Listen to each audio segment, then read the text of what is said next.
Okay, so we are live.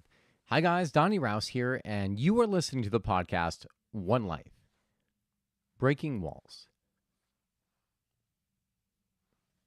What is the purpose of a wall? If you're answering this question, likely you're going to say to keep bad things out or to build protection to keep you safe.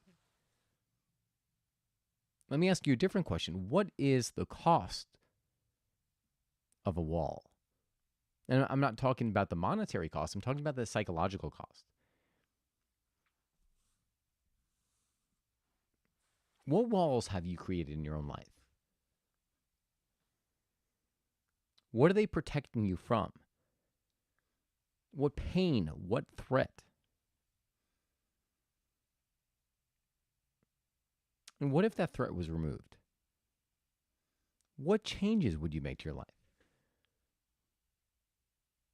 This episode comes from a night out with a friend of mine. And we were talking about travels. We were talking about experiences that we want to have in life. I was telling him about my travel plans for this upcoming winter. As I was telling him, he went on to say how he had similar aspirations.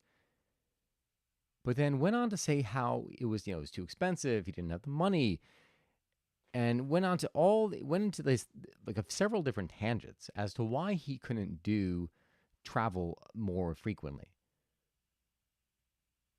Knowing my friend, I knew that it was bullshit.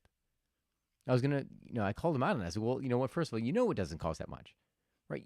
There's ways of traveling where you can travel and not have to worry about. He has an apartment here, so not have to worry about the expenses here while going over there. And I know his lifestyle. I know he has a great job. I know he's involved in several extracurricular activities that are pretty costly. So I know that money was not the issue. So what was it really? What he was doing was hitting against a wall. And that wall was preventing him from going out and having the experiences is what he wants.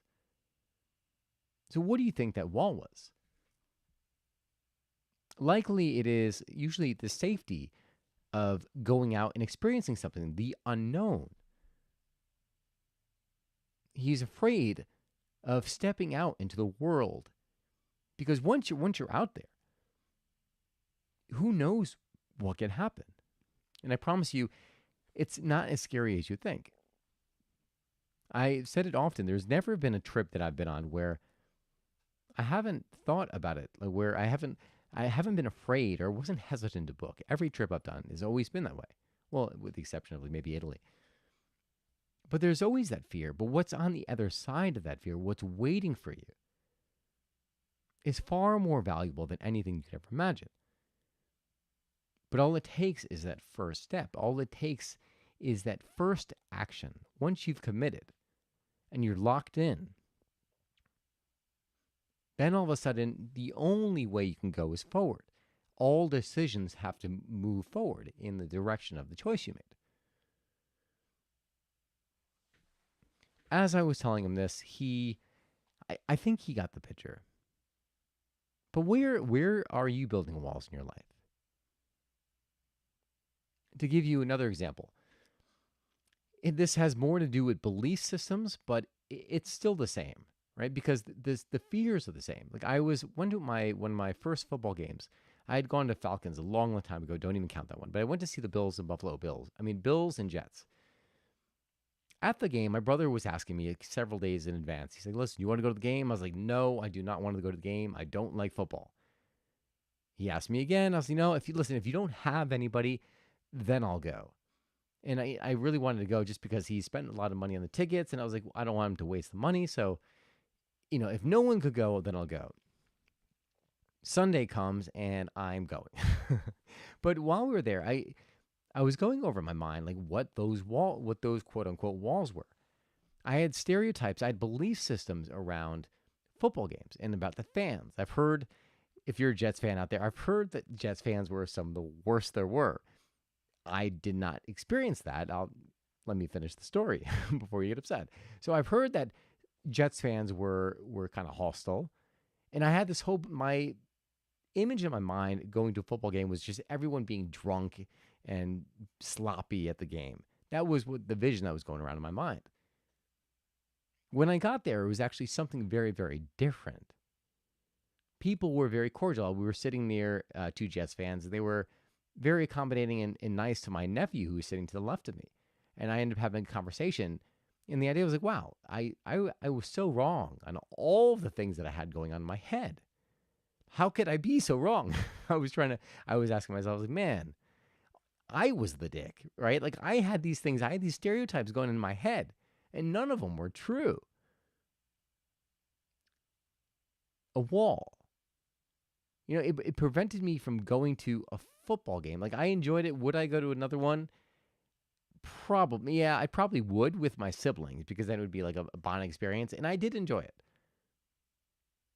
But if I had literally didn't step over that wall, I would have been stuck in this old belief system. Again, the belief systems that we have are all just trying to keep you safe. They're all a form of wall.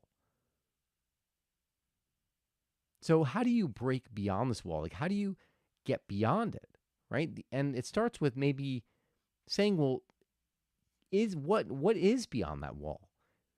In the case of this experience, it's saying, well, what if I'm like completely wrong? Like what if the people are awesome? What if it's a great time? What if I enjoy it? A different question to guide your focus. And then look at, well, what are you missing out on by having the belief, by letting this wall stand in your way? In the case of my friend, it was preventing him from going out and traveling and seeing the world, something he was very passionate about and wanted to do. But if he had the belief system that it was too expensive, if he had the belief system that, it was dangerous, he might literally keep running up into that wall before he would ever make a decision. Then there might be a point where he hits the threshold and says, screw it, or maybe after a few drinks, he goes out to the bar and he's like, oh, I'm going to book this trip. And he'll book it and then he'll be like, oh my God, what'd I do? And he'll have to go. Whatever it takes to get you through, over that wall, under the wall, through the wall, whatever it is. The point I'm trying to make is that the wall is preventing you from having the very thing that you want. There's a quote I had heard, and I like it. It says, sacrifice when you, let me look at this. I think I have it written down.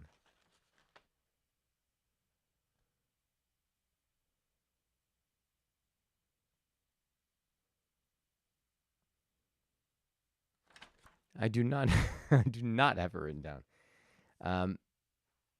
Let me see. I know I have it here. I'm going to share it, and this is going to be edited later. But for the sake of those of you tuning in,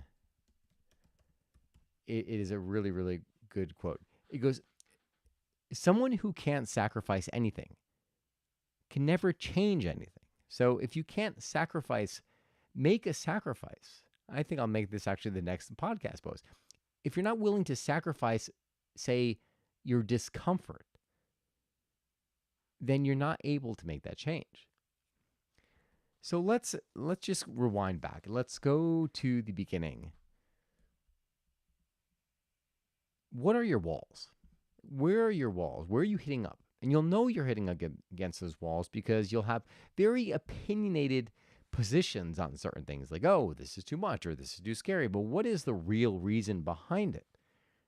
Maybe you're trying to hide a insecurity or someplace where you feel small. Next, what if this wall didn't exist? Like the football game, what if the people in the field or in the stands were the nicest people who I knew that I would get along? Play opposites.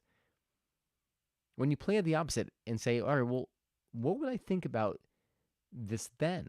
It could be that trip. It could be about going to the gym. Like, what if going to the gym instead of being, having to get there and it being a drag? What if it was fun? What if you got there and you knew that you had people that you look forward to seeing every single time you went? It would definitely change how you felt about going to the gym. And then once you've changed your state to say, all right, well, what if what I think is true is not true and it was actually better than I expected? What action would you take? Like what would you do differently? likely you would make whatever the decision is that you need to make. So do this exercise yourself and try it out and just play around with possibility. Our minds, we're set up to look for what's wrong. But if you're always looking for what's wrong, you're never going to move forward, because life, everything is what you make it, right? You could only make the best decision you can in this moment with the information you have. You can't focus on what's going to go wrong, because if you're focusing on what's going to go wrong, that is what you're going to get. That's what you're going to attract. So that is it for today. I might jump on one, do one more, but I'm starting it a little sleepy. It's about 9:15 here. But I said I would come on and do it, and I am here. So I hope you enjoyed this podcast. If you did, please give it a thumbs up, comment, or if you have a question, you can reach me at www.donnyraus.com, DONNYRAUS. Hope you enjoyed this post. God bless, and I will see you again soon.